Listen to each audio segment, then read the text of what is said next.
요한복음 3장 16절 한 절만 같이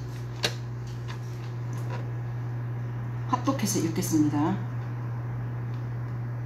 시작.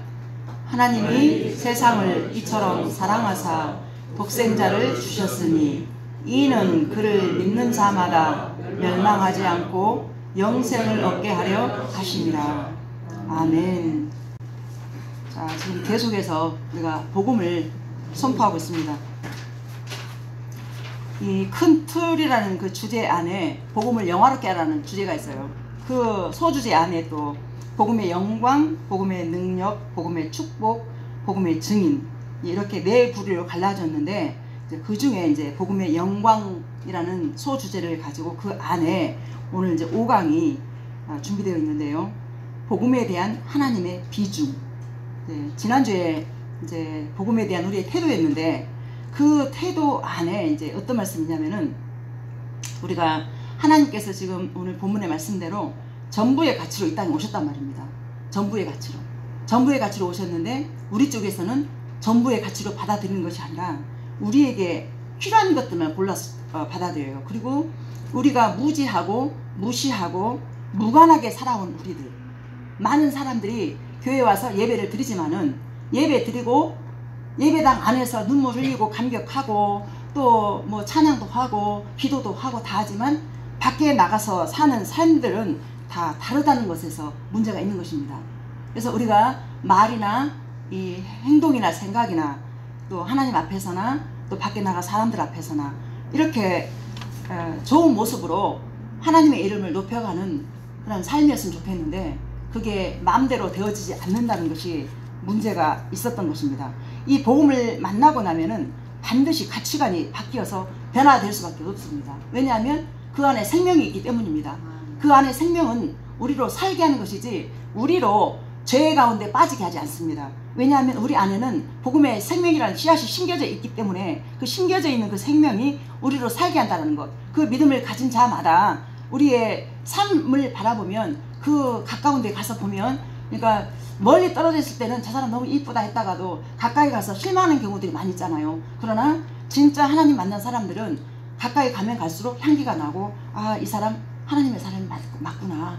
그래서 가정 안에서 가족들에게, 내 자녀에게, 내 남편에게, 또 내 아내에게, 내 부모에게, 내 형제들에게 그렇게 인정받는 그것이 가치관이 바뀌어서 복음의 능력으로 살아가는 그런 자세인 줄 믿습니다. 그래서 오늘의 이제 주제는 복음에 대한 하나님의 비중이에요. 이 비중을, 하나님의 비중이라는 것이 이제 제가 5가지로 분류를 해봤어요.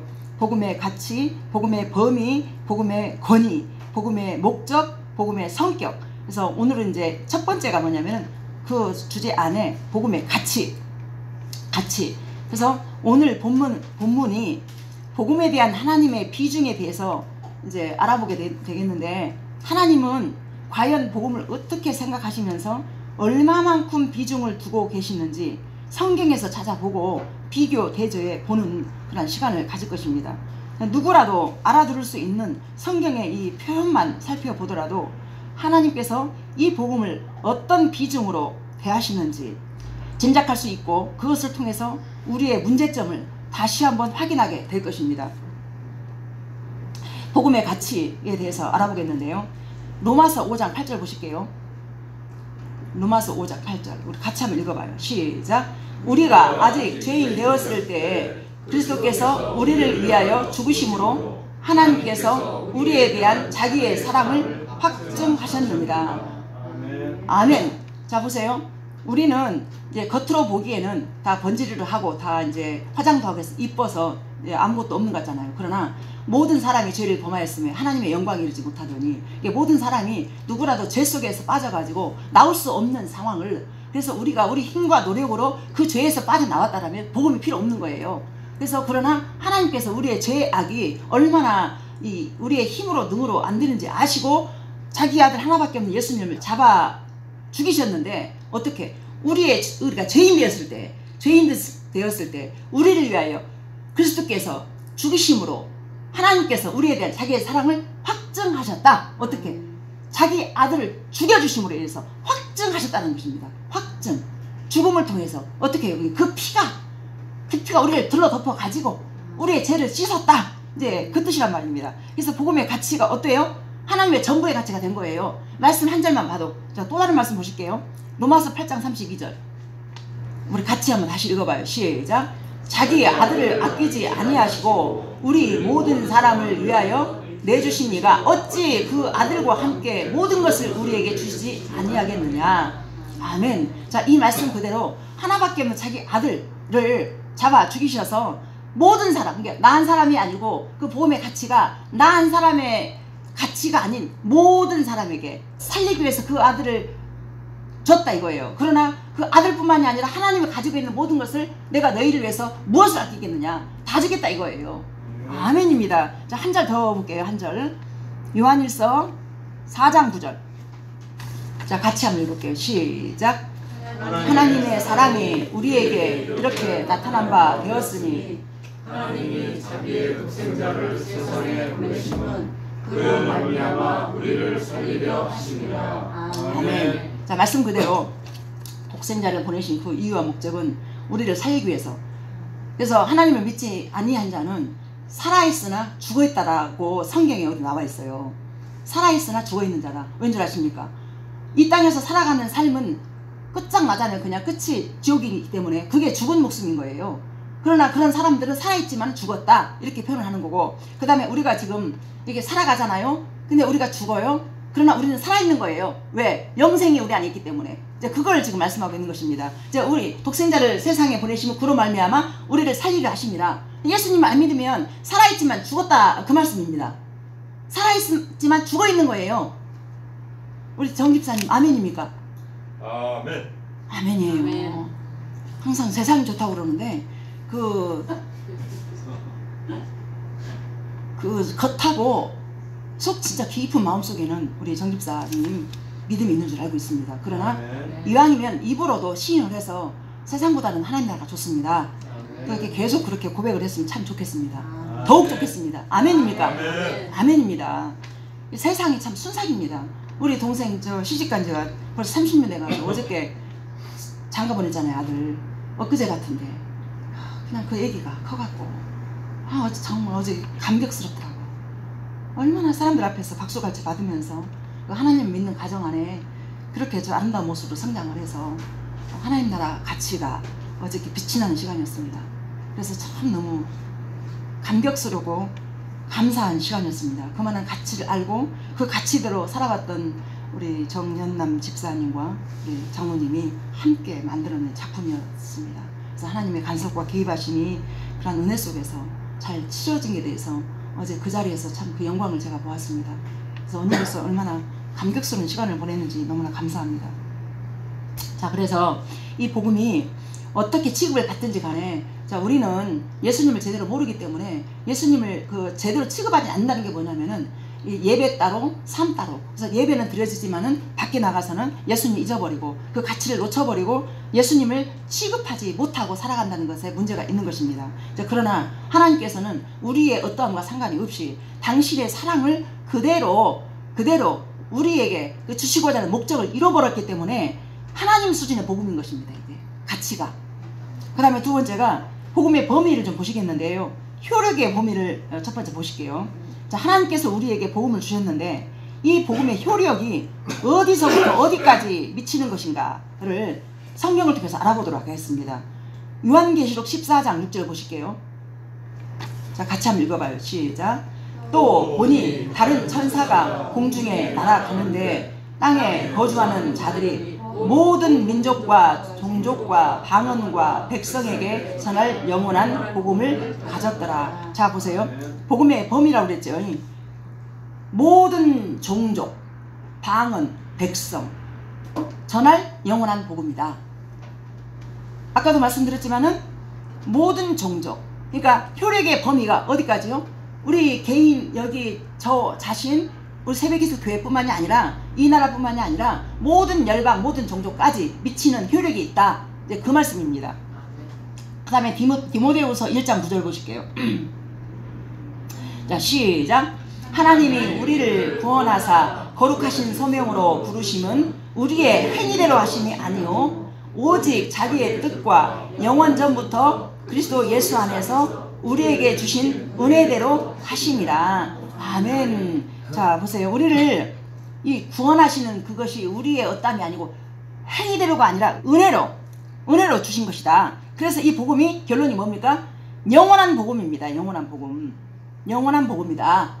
이렇게 정의를 내리면 되겠고요. 자, 보세요. 약에도 우리가 약을 먹다 보면 효력이 있잖아요. 그 유효기간이 있어요. 유효기간이 있어요. 그리고 법에도 만료되는 그 법 시효기간이 있어요. 그죠? 그런데 이 복음의 효력은 영원 전부터 영원까지다. 성경에 나와 있는 거예요. 그러니까 우리가 태어나기 전부터, 창세 전부터, 영원 전부터 있었던 이 복음이 어떻게 우리가 죽어도 천국 가더라도 영원까지다. 이 범위가 그렇다라는 거예요. 복음의 범위가. 그럼 이 무한하신 복음 앞에서 우리가 어떤 태도와 어떤 자세를 가지고 살아가야 되겠는가? 결론을 내려야 될 것입니다. 마음을 정해야 될 것입니다. 왜냐하면 하나님께서는 우리 안에 이 복음을 담아두시고 우리를 갖다가 진짜 저는 항상 어떻게 보면 생각하면은 내가 차라리 하나님의 로봇이었으면 좋겠다. 그러면 끌고 가는 대로 그냥 따라만 가면 되잖아요. 근데 문제가 뭐냐면은 우리 안에 자유의지가 있다는 거예요. 자유의지. 자유의지가 우리 안에서 세상 속에서 있는 좋은 것들을 네가 살기 위해서는 세상 말고 생명을 택하라 그러는 거예요. 근데 우리 안에 죄성은 세상에 보여지는 것이 너무나 많아. 화려하고 막 짜릿하고 너무 기쁘고 세상 것이 맞죠? 세상 것이 너무 좋죠, 그죠? 누가 아멘 했어요 지금? 세상 것이 좋은 게 많다고요. 따라가면 안 되는데. 근데 아멘 하면 안 돼요 거기서는. 아멘 하면 안 되고요. 세상 것이 참 너무 좋아요. 그러나 아멘 하지 마요. 자, 그러나 우리는 항상 세상 것보다는 하나님 나라가 좋습니다 하면서 믿음을 쓰라고 했어요. 그래서 죄와 피 흘리기까지 싸워라. 죄와, 이게 세상으로 향하는 것은 죄이기 때문에 그 죄와 피 흘리기까지 싸워라라는 말씀도 있습니다. 자, 그래서 이 효력에 보면은 영원부터 영원까지라고 이제 정의를 내리겠고, 그 다음에 대상의 범위가 있습니다. 이 복음은 모든 나라, 모든 민족, 모든 방언 가운데 모든 사람에게 동일하게 주신 복음입니다. 자, 만민에게 효력이 드러나고도 그들을 구원하고도 남을 백성에게 미칠 큰 기쁨의 좋은 소식이 될 이 복음인 것입니다. 자, 그런데 마태복음 24장 14절 보세요. 제가 읽을게요. 이 천국복음이 모든 민족에게 증언되기 위하여 온 세상에 전파되리니 그제야 끝이 오리라. 자, 대상의 범위가 누구라고요?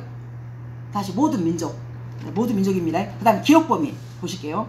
자, 성경이 기록한 범위, 즉 성경이 얼마만큼의 지면을 할애하여 복음을 기록했는지 살펴보겠습니다. 누가복음 24장 44절로 47절 같이 또 합독해봐요. 자, 시작. 또 이르시되 내가 너희와 함께 있을 때에 너희에게 말한 바 곧 모세의 율법과 선지자의 글과 시편의 말을 가리켜 기록된 모든 것이 이루어져야 이것이라 하시고 이에 그들의 마음을 열어 성경을 깨닫게 하시고 또 이르시되 이같이 그리스도가 고난을 받고 제3일에 죽은 자 가운데서 살아난 것과 또 그의 이름으로 죄사함을 받게 하는 회개가 예루살렘에서 시작하여 모든 족속에게 전파될 것이 기록되었으니 아멘. 아멘. 자, 모세의 율법, 선지자의 글, 또 시편은 구약 전체를 의미하는 표현입니다. 구약 전체가 복음 되시는 그리스도에 관한 기록입니다. 자, 그것도 그리스도께서 죽으시고 부활하신 십자가 복음의 그 핵심에 초점을 맞춘 이야기로 가득합니다. 신약성경은 더 말할 것도 없습니다. 사복음서 전체가 예수님에 관해서 기록하고 사도행전은 오직 예수가 그리스도다 라는 글로서 계속해서 사도들이 핍박받고 박해받으면서 사형당하는 자리까지 계속 나아가는, 그래서 그렇게 해서 번져가는 그 이야기가 또 사도행전에 나와 있습니다. 자, 복음을 말하는 것이 아니라 우리에게는 필요한 일에만 성경을 사용했으니 이 성경의 복음을 거룩하신 하나님의 그 비중과 우리의 태도에 얼마나 큰 차이가 있는지 짐작할 수 있을 것입니다. 복음의 비중은 이 기록 범위나 또 하나님의 비중이나 봤을 때 하나님의 전부의 가치인데 우리 안에서는 그것이 안 된다는 게 문제가 참 많다는 것입니다. 자, 그러면 다시 한번 세 번째가 복음의 권위를 한번 볼게요. 복음의 권위. 자, 하나님은 복음의 권위를 입혀주셨습니다. 자, 같은 말이라도 동장이 말하는 것하고 그 다음에 뭐 시장이 말하는 것하고 대통령이 와가지고 말하는 거하고 말하는 권위가 달라져요. 맞죠? 대통령의 말 한마디면 사람들이 슬슬 기어요. 눈치를 보고. 동장의 말, 만약에 또 제가 무슨 말을 한다라면 권위 별로 없어요. 그러나 옛날에 또 보면 또 암행어사 어떻습니까? 암행어사 출두요 그러면은 사또들이 그냥 벌벌벌 떨면서 그렇게 난리치잖아요. 그 왜요? 이 암행어사는 그야말로 이제 이렇게 그대로 이제 모르게 자명하면서 돌아다니는 사람인데 그것이 그냥 모르게 돌아다니는 것 같지만은 임금의 권위의 옷을 입은 거예요. 임금의 권위의 옷을 입었기 때문에 그 말 한마디 한마디에 그 사또나 주변 백성들이 벌벌 떠는 거죠. 자, 그렇다면 이 세상 임금의 권위만 있어도 그 정도인데 하나님께서 만민을 구원할 복음을 주실 때 어떤 권위를 입혀 주셨는지 성경의 표현을 통해서 또 한번 알아보시겠습니다. 자, 로마서 1장 1절에 보면 예수 그리스도의 종 바울은 사도로 부르심을 받아 자, 하나님의 복음을 위하여 택정함을 입었다. 자, 하나님의 복음. 자, 1장 9절에 보면 1장 9절. 자, 내가 그의 아들의 복음 안에서 내 심령으로 섬기는 하나님이 나의 증인이 되시거니와 항상 내 기도에 쉬지 않고 너희를 말하며 어떻게 해요? 아들의 복음이다. 자, 하나님의 복음. 1장 1절에서 하나님의 복음, 아들의 복음. 그 다음에 고린도후서 4장 4절 보세요. 자, 같이 한번 읽어봐요. 시작. 그 중에 이 세상에 신이 믿지 아니하는 자들의 마음을 혼미하게 하여 그리스도의 영광의 복음의 광채가 비치지 못하게 함이니 그리스도는 하나님의 형상이니라. 자, 찾아보셨어요? 그리스도의 영광의 복음. 자, 하나님의 복음, 아들의 복음, 그리스도의 영광의 복음. 이라는 것은 성부, 성자, 성령님의 그 권위를 표현할 수 있는 최대의 권위를 입혀주셨다는 것입니다. 그래서 우리가 하나님을 믿는 사람들을 보면 우리가 왜 가지지 않았어도 막 가진 것처럼 당당하고 막 성령 충만하면 그런 게 있잖아요. 저도 가끔 막 간이 배 밖으로 튀어나올 때가 있어요. 가진 게 아무것도 없는데도 내가 모든 걸 다 가진 것처럼 나도 모르게 막 어깨에 막 뽕이 들어가고 막 이렇게 될 때가 있어요. 그럴 때가 있어요. 더러더러 있어요. 어느 때 내가 내 속으로 나한테 내가 미쳤나 막 이럴 때가 있어요. 근데 이게 계속 그렇게 되어지면 참 좋을 것 같은데 어느 때는 세상에 있다 보니까 나의 나약함이 보이고 또 나의 부족함이 보이고 또 막 힘겨운 세상이 보이고 그러면 또 아이고 하나님 이랬다가 또 기도 좀 하다 보면 또 막 이렇게 막 되어지면서 뭐가 막 다 낼 것 같은 그런 그 마음이 들 때가 있어요. 이게 그것이 볼 때는 하나님께서 권위를 입혀주시고 하시기 때문에 이제 그러한 그 은혜로 뭐가 되어지는 것 같더라고요. 그래서 여러분들 모두에게도 이미 그 복음의 권위의 옷을 다 입고 이 자리에 나온 줄 믿습니다. 그래서 우리가 뭘 가진 걸로 자랑하지 말고 예수님을 믿는 그 믿음의 권위의 옷을 입고 그 옷을 입고 세상을 살아간다면 더 힘있게 살아갈 수 않겠는가. 왜냐하면 내가 가진 것들은요 한번 뭔가 이렇게 풍랑이 일거나 뭐 다른 일이 생겼을 때 다 날아가 버리고 말아요. 그러나 하나님 주신 믿음은 이 생명의 복음은 우리 안에서 계속 역사하고 있기 때문에 이것은 아무도 빼앗길 자가 없다고 그랬습니다. 그래서 이 생명의 복음을 갖고 믿음으로 사는 것이 우리가 바로 하나님의 그 권위의 옷을 입고 살기 때문에 그 당당함이 나를 살게 하지 않을까라는 생각을 해봅니다. 자, 하나님은 하나님의 복음이 이토록 엄청난 비중을 두셨는데 이것이 실제가 되지 않으면 세상에 돈 많고 힘 있는 자들 앞에서 절절매면서 눈치 보면서 작아지면서 피굴하게 살아갈 것입니다. 그래서 우리가 세상 속에서 그걸 많이 봤죠. 권사님 맞죠? 돈 많고 힘 있고 하는 사람들 앞에서 쓸데없이 우리가 작아지고 쓸데없이 우리가 자존감 낮아지고 그냥 눈치 보게 되고 그런 일들이 참 많이 있습니다. 그래서 우리가 가진 것으로 하나님을 만나면 가진 것으로 이렇게 주변을 섬겨가면서 또 겸손하게 예수님은 십자가에 죽으신 자체가 겸손이셨거든요. 그 복음을 제대로 받았으면 겸손의 자리이지 어디 높은 데 올라가가지고 낮은 사람들 이렇게 밟고 잘난 척하고 하는 그 자리가 아닌 것입니다. 그 다음에 복음의 목적이 있습니다. 네 번째가 복음은 주실 때부터 놀라운 권위가 있고 또한 분명한 목적이 있습니다. 이 복음 안에 어떤 목적을 담아 놓으셨는지를 보면 하나님이 이 복음을 어떻게 비중 있게 다루셨는지를 볼 수 있습니다. 자, 첫 번째가 화평의 복음이에요. 사도행전 10장 36절. 우리 같이 한번 읽을게요. 시작. 만유의 주 되신 예수 그리스도로 말미암아 화평의 복음을 전하사 이스라엘 자손들에게 보내신 말씀. 아멘. 화평의 복음이라고 나와 있습니다. 자, 이 베드로는 고넬료에게 설교하는 내용인데요. 내용 중에 한 대목인데요. 이 복음을 화평의 복음이라고 말하고 있습니다. 누구와 누구의 화평이 되겠습니까? 천지의 대주제이신 영원하신 하나님과 원수된 죄인인 우리를 하나님과 화목하게 하고 영원한 하나님과 원수된 세상을 화목하게 하는 엄청난 사건.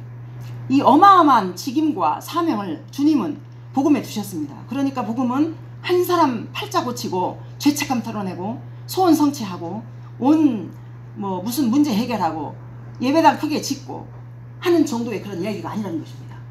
이 복음은. 그 다음에 화평하게 하고 그 다음에 화목하게 하는 복음입니다. 자, 바울은 이것을 좀 더 구체적으로 설명하고 있습니다. 고린도후서 5장 18, 19절. 자, 시작.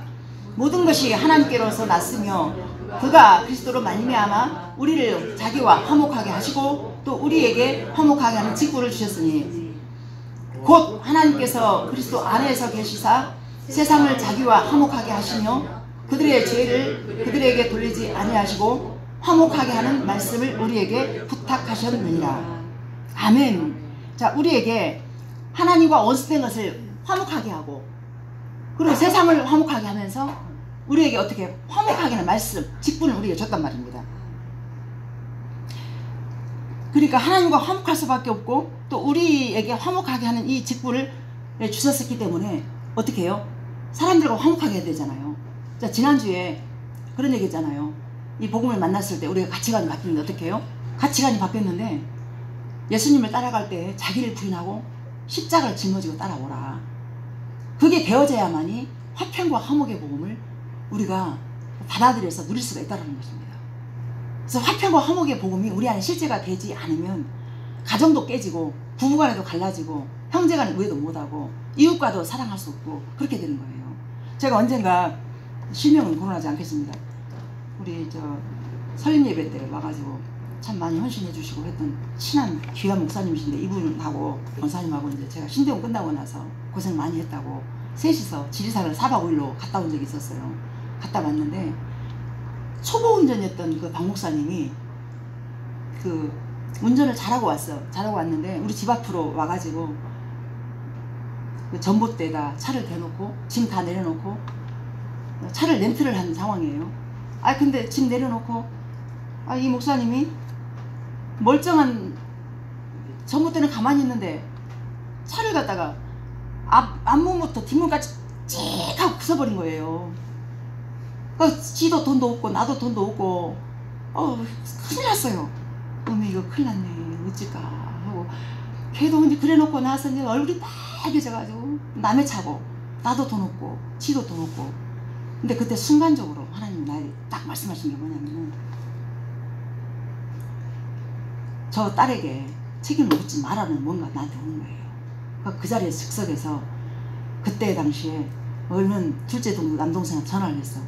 아이야, 내가 지금 이러이러한 상황이다. 어쨌구나. 내가 벌벌 떨면서 얘기하니까. 근데 마침 자차보험을 들어가지고 50만 원이 필요해요. 근데 그 당시에 나한테는 단돈 10,000원도 없고 어느 때는 막 그냥 몇천 원도 없고 그런 상황인데 어찌할꼬. 그렇다고 해서 엄마한테 말을 해. 누구한테 말도 못하고.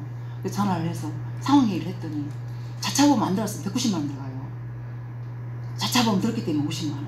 그랬더니 동생이 누나 걱정하지 마. 내가 막 벌벌벌 떨고 있으니까 걱정하지 마.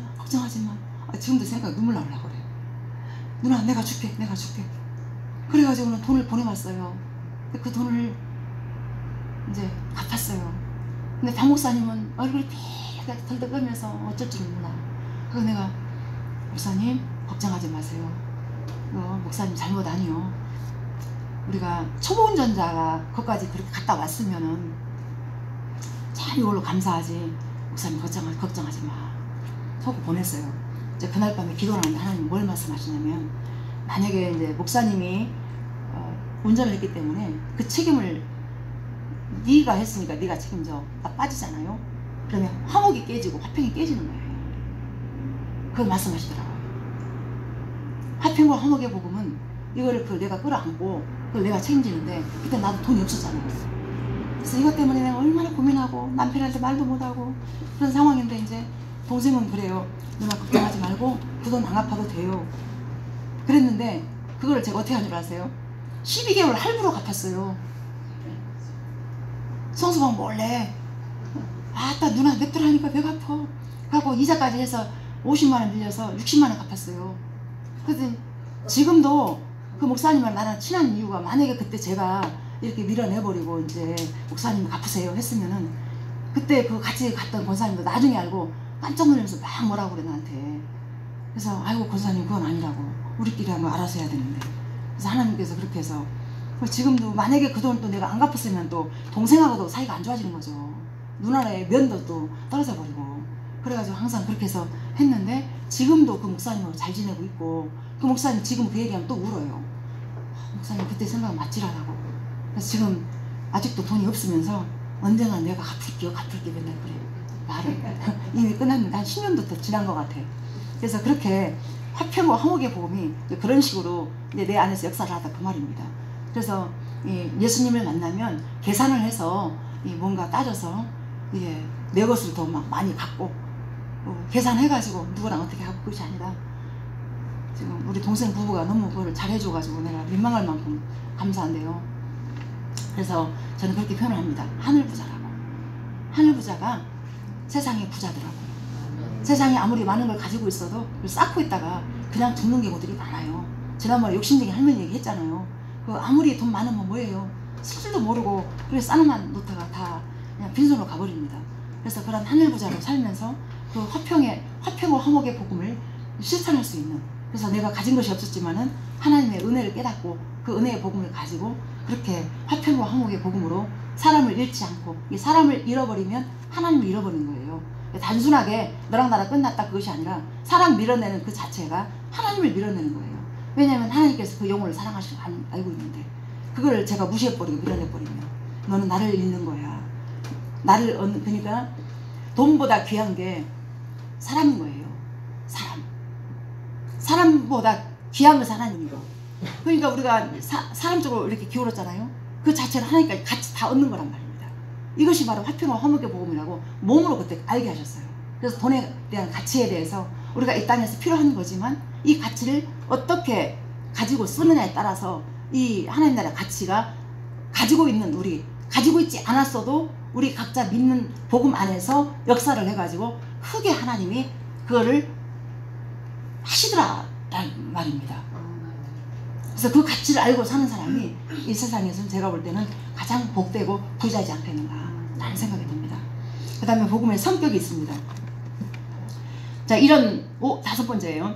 이런 엄청난 복음을 누가 받을 자격이 있는지, 만약 받을 자격을 요구했더라면 아무도 이 복음을 받을 수 없었을 것입니다. 그래서 주님은 복음을 주실 때부터 복음이 복음되게 하시려고 아예 복음의 성격을 규정하셨습니다. 우리에게 희망과 용기를 준 복음에 관한 표현이 있습니다. 사도행전 20장 24절 말씀 같이 봅니다. 시작. 내가 달려갈 길과 주 예수께 받은 사명 곧 하나님의 은혜의 복음을 전하는 일을 마치었는데 나의 생명조차 조금도 귀한 것으로 여기지 아니하노라. 아멘.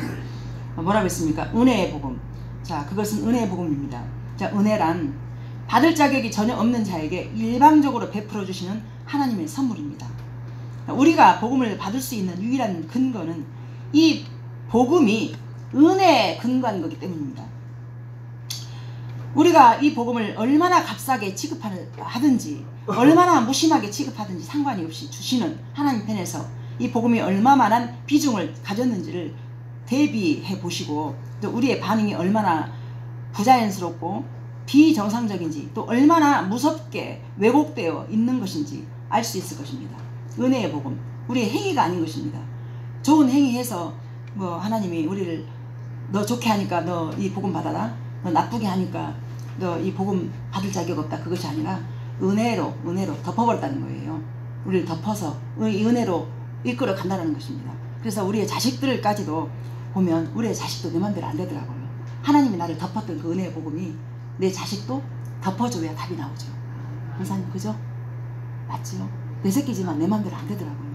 이 은혜의 복음이 내 안에 있기 때문에 그 은혜를 받은 자답게 주변 사람들, 저 남편도 덮으라는 그 은혜의 사인이 내 안에 있었기 때문에 여기까지 견디고 나왔고, 내 속으로는 내 자식이지만은 항상 보면 내가 은혜의 복음 가지고 덮어버려야 되고, 또 내 올케들 모두를, 심지어 우리 친정 엄마도 은혜의 복음으로 덮어야 답이 나오지, 어느 때 쌈하잖아요. 그러면 답 안 나와요.